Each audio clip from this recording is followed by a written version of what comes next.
لا الہ الا اللہ، لا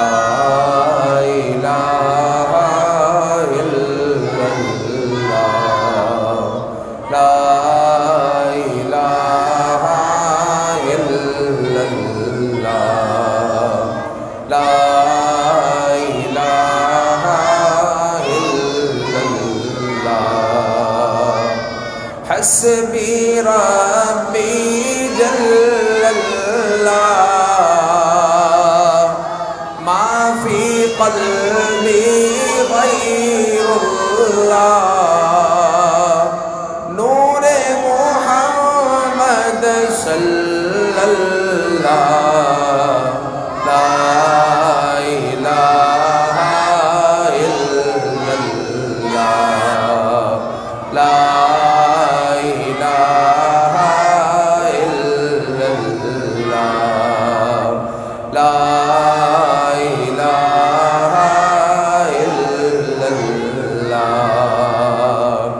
کھل جائے در جنت کے، دوزخ کی سب آگ بجھے،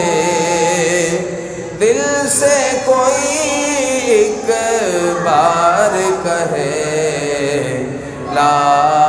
الہ الا اللہ، لا الہ الا اللہ، لا الہ الا اللہ، لا الہ الا اللہ، الا اللہ، الا اللہ، الا اللہ۔ ابھی آپ نے سیدی غوث اعظم رضی اللہ تعالیٰ عنہ کا فرمان سنا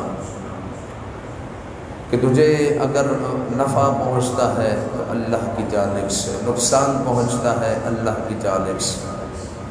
اگر تجھے رزق دیا جاتا ہے اللہ کی جانب سے، ہر چیز رب تعالیٰ کی جانب سے ہے، تو الا اللہ کا معنی بھی یہی ہے سوائے اللہ کے۔ تیری کوئی بھی مصیبت ہے، تیری کوئی بھی آفت ہے، کوئی پریشانی ہے، اس توجہ کے ساتھ اللہ کا ذکر کر کے اللہ ہی کی جناب سے میری فریاد پوری ہوگی۔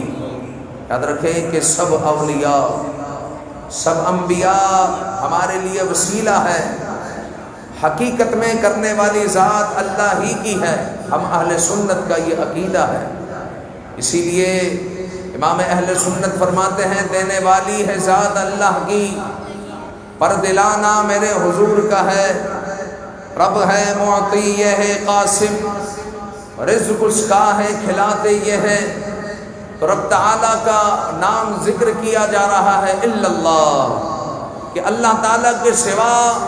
ہماری حقیقت میں مدد کوئی نہیں کر سکتا، اللہ تعالیٰ کے سوا کوئی رزق نہیں دے سکتا، اللہ تعالیٰ کے سوا کوئی بلاؤں کو ٹال نہیں سکتا۔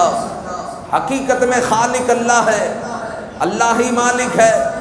اللہ ہی بادشاہ ہے۔ تو آپ کی جو پریشانی ہو، مصیبت ہو، رب تعالیٰ کے حضور حاضری لگائیں اور آپ کہیں اللہ کے سوا کوئی کچھ نہیں کر سکتا۔ ہم کلمہ شریف میں بھی تو یہی کہتے ہیں لا الہ الا اللہ، اللہ کے سوا کوئی معبود نہیں ہے، وہی معبود ہے۔ الا اللہ، الا اللہ، الا اللہ، الا اللہ، الا اللہ، الا اللہ، الا اللہ، الا اللہ، الا اللہ، الا اللہ، الا اللہ، الا اللہ، حسبی ربی جل اللہ، ما فی قلبی غیر اللہ، نور محمد صلی اللہ، لا الہ الا اللہ، لا الہ الا اللہ، لا الہ الا اللہ، لا